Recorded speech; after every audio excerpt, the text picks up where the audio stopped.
Throughout my life, my desire to have children has remained the single thing I've been unwaveringly sure of.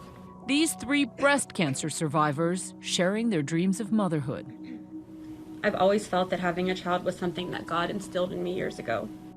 Chemotherapy would have likely destroyed those hopes. So Rachel Mell, Danielle Yerke, and Sarah Deer all put their grueling cancer treatments on hold to harvest and freeze their eggs at University Hospitals of Cleveland. I risked my life and delayed my chemotherapy treatments because having a family was so important to me.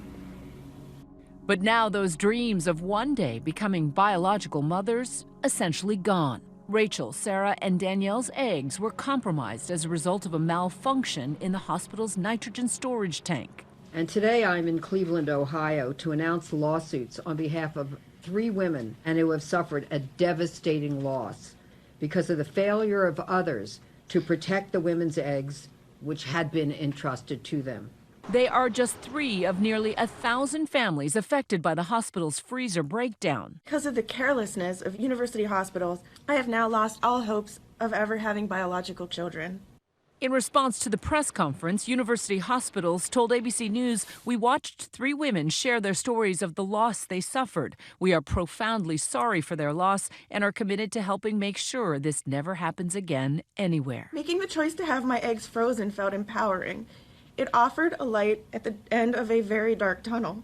Rachel Mell's terrifying cancer discovery came just after her 38th birthday. As if cancer wasn't bad enough, her doctors also warned her that chemo could cause damage to her ovaries and eggs. You know, I was basically faced with the decision to delay treatment by a few weeks in order to go through the IVF cycle, or to kind of roll the dice and risk the potential of completely, not being able to have children because of losing my egg reserve.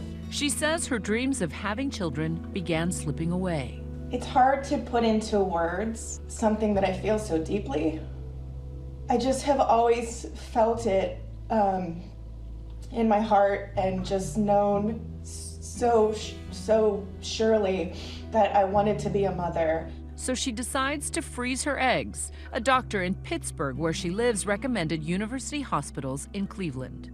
It was an arduous process. You have to inject yourself with hormones daily. I had to go to the doctor's office almost daily to get blood drawn and to get ultrasounds done and all this testing. But ultimately, it was a success. There were 19 eggs that were able to be retrieved. Believing that her future fertility was secure, she went through several rounds of chemotherapy. Then came another nightmare. I was notified of the situation at UH the following Friday after the incident. And when I read the letter, it was just so cold and impersonal.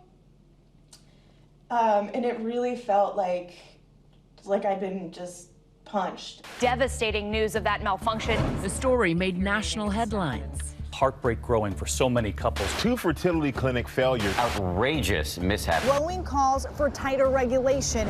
When it first broke, the clinic reported that 2,000 eggs were compromised. Later, they revealed it was double that damage.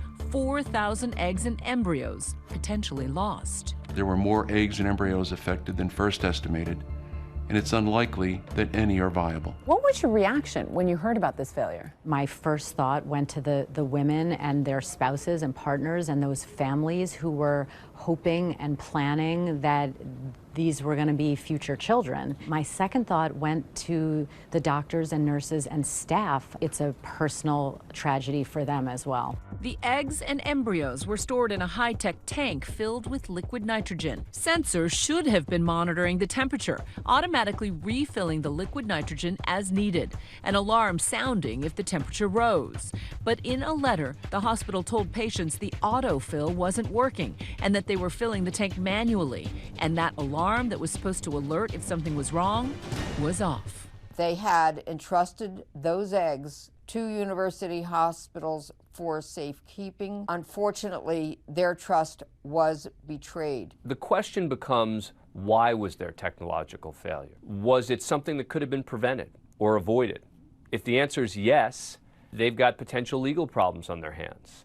Danielle Yerke learned of the incident from her mother. My mom called and said that she saw something on the news about an issue at a fertility clinic in Cleveland. So I called the hotline number, and immediately they answered and asked my name, which I gave them, and then her voice cracked and asked what my birthday was.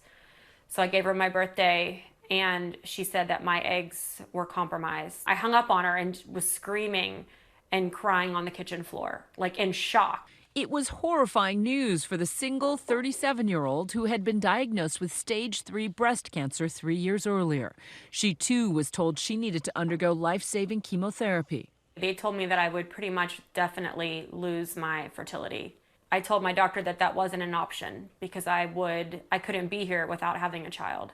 She immediately decided to freeze her eggs, even though, she says, her doctor warned her that delaying chemotherapy is a huge risk. She stressed that I might not even be here to have a child if I didn't get started immediately. But I told her that it was so important to me that I had to do everything in my power to make sure that I could have that in my future one day. Like Rachel and Sarah, she entrusted her future fertility to university hospitals in Cleveland. They were supposed to be wonderful and have great statistics and outcomes. Doctors there extracted 33 of her eggs. 24 of them were viable. Then she started chemo. It was the most horrifying thing that anyone could possibly go through. But through it all, the dream of a future baby. Like, that was my focus and that was my future. I just kept picturing the day when I would hold her and look in her eyes. Then, 3 years later, that devastating news that her eggs were compromised. I felt like I was going to die. I pretty much wanted to, because I knew everything that I hoped and prayed for and looked forward to and had in my heart was destroyed. That's when she, along with Rachel and Sarah, eventually decided to go to famed women's rights attorney Gloria Allred. No amount of money is ever going to compensate these 3 brave cancer survivors for what they have been forced to endure. But we want them to be able to fight back in order to make those who are responsible for the betrayal of their trust accountable. They were worth more than gold to me, and they should have been monitored as if they were gold. And this is about justice. This is about making people aware and making an impact. Hi everyone, George Stephanopoulos here. Thanks for checking out the ABC News YouTube channel. If you'd like to get more videos, show highlights, and watch live event coverage, click on the right over here to subscribe to our channel, and don't forget to download the ABC News app for breaking news alerts. Thanks for watching.